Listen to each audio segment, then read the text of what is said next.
and this is coming out from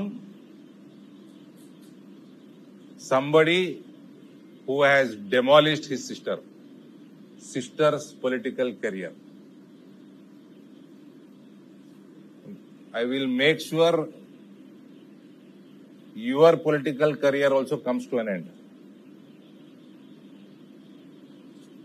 Revanth వీళ్ళని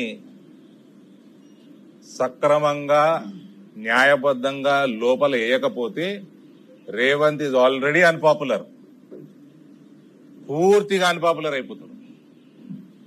పొద్దున మాట్లాడి బెదిరించి మధ్యాహ్నం సాయంత్రం సంచులు తీసుకున్నాడు కాదు. నువ్వు చెయ్యలేదా? మీ పార్టీ, నువ్వు, నీ రాజకీయ జీవితం కూడా భూస్థాపితం అవుతుంది. తెలంగాణ సమాజం ఏనాడు కూడా కల్వకుంట్ల కుటుంబానికి క్షమించదు. ఎవడన్నా కడతారా ఎట్లా ప్రాజెక్ట్ ఇనాగ్రేషన్ కాకంటే ముందు గులిపేస్తా స్థితికి వస్తుందా? నోటికి అన్నం తింటున్నా ఏం తింటున్నారు కల్వకుంట్ల వాళ్ళు?